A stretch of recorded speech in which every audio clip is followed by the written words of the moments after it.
Now, these particles arrive up to our Earth. And here you see some of them in this picture. And what happened when they enter the atmosphere? They split. Yes. And somehow they split. Why do they split?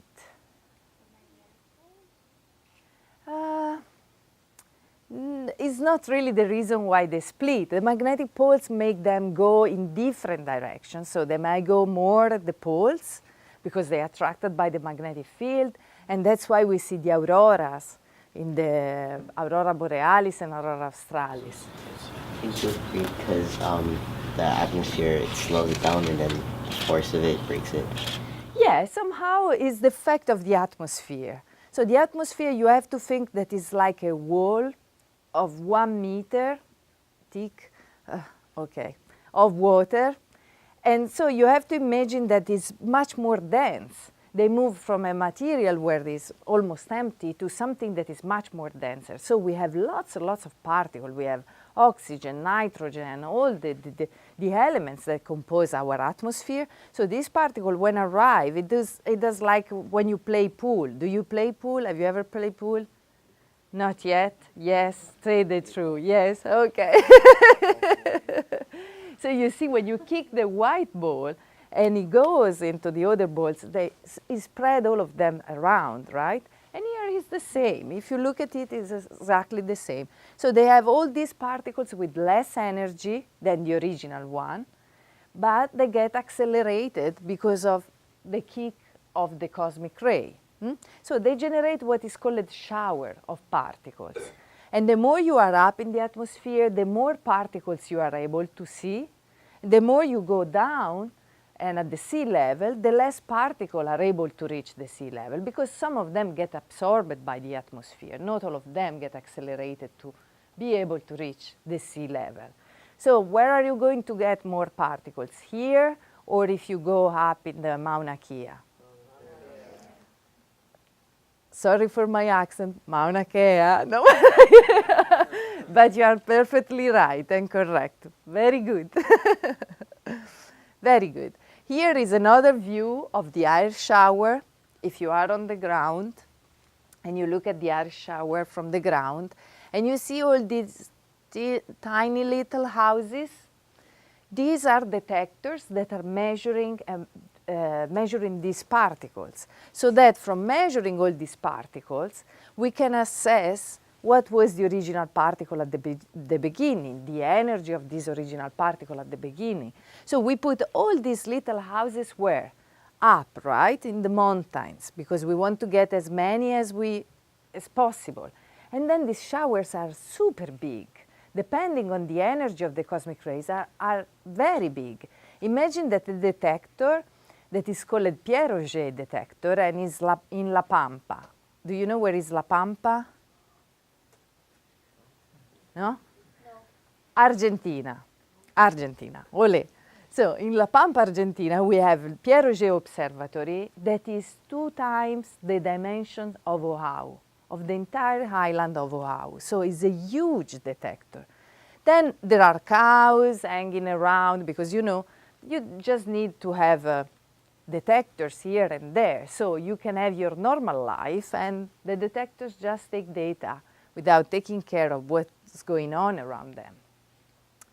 But in our case, the guy, myself and the people working with me, we are working in a different type of detector that is in space. You see here how beautiful it looks. Oh, it's amazing. So he's on the space station outside. You see here the Earth, and he's looking at the outer space.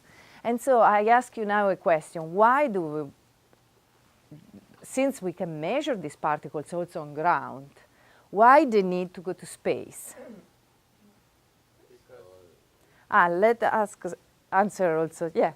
Because in space, the particles haven't split through the atmosphere yet, so that's why you can collect more data. Exactly. So like this, we can measure. Was it your idea too? Fantastic. Good tip.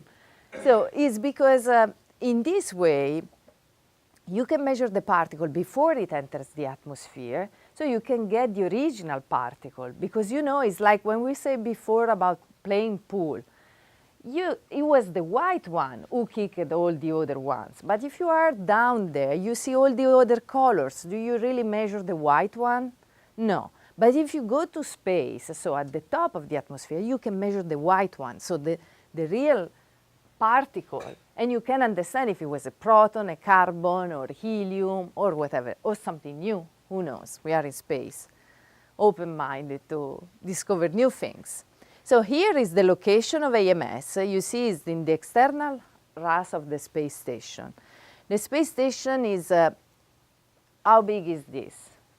A football field, as big as a football field. And we have here our experiment. Here are the modules where there are the astronauts. This one, what are these things outside here? Solar panels. Indeed, it's complicated to have power in space, right? So we get power from the solar panels. And here is our detector that is 16 feet times 13 feet times 10 feet, and is 15,000 libs, so 7 tons. It's very big. It's pretty big to be an experiment in space. And the power consumption is just 2.4 kilowatt. That is a bit more than a washing machine. So as you see, we needed to do a special electronics able to not have so much power consumption. Then how did we brought up AMS on the space station? The current spacecraft are not big enough to bring AMS. And we knew that the space shuttle was going to retire it soon. And so we were building up the instrument and hurry up in putting everything together, testing everything before the space shuttle retired, because it was literally the only thing that could bring up our experiment in space. And indeed this happened, we made it in time, and this happened in May 16, 2011 with the Space Shuttle Endeavour. At this time, I couldn't be there by myself, unfortunately, because do you know where the Space Shuttle get up in space? From where? Florida, yes, Cape Canaveral, right? You heard maybe from the movies or things like this. And do you know instead where is the control room? Where is the control room if you need to control things and you need to make actions? In Houston. Houston, we have a problem, right? This is famous. Houston, we have a problem. So Mia was in Houston while my little baby was going to space from Cape Canaveral. It was, yeah. But we could see it and view it in a huge monitor that they have it there. So it was fine. And plus, everything worked pretty well.